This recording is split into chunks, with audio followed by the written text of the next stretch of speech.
लोकशाहीचा बुलंद आवाज, रिपब्लिकन वार्ता, महाराष्ट्र।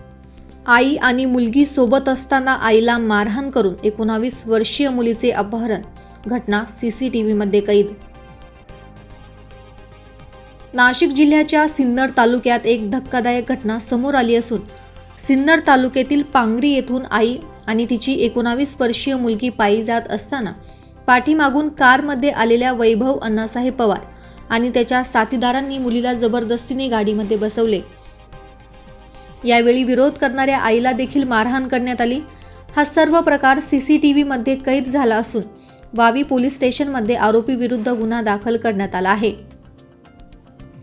सिन्नर तालुक्यातील पांगरी येथील तरुणीचे अपहरण झाल्याची फिर्याद वावी पोलीस स्टेशनमध्ये देण्यात आली होती। मात्र या अपहरण नाट्यात नवीन ट्विस्ट आला असून अपहरण करणारा वैभव अण्णासाहेब पवार हा तिचा पती आहे। लग्न झाल्यानंतर मारहाणीला कंटाळून ही विवाहित तरुणी माहेरी आली होती। माहेरी आलेल्या पत्नीचे मित्रांच्या मदतीने पतीने सिनेमा स्टाईलने आईसमोर अपहरण करण्यात आले। दरम्यान पोलिसांनी अपहरण झालेल्या पत्नीची सुटका केली असून पती आणि त्याच्या साथीदाराविरुद्ध गुन्हा दाखल करण्यात आला आहे। पुढील तपास पोलीस करत आहे। रिपब्लिकन वार्ता महाराष्ट्र न्यूज साठी प्रतिनिधी Muktaram Bagul, Nashik. Subscribe now and press the bell icon.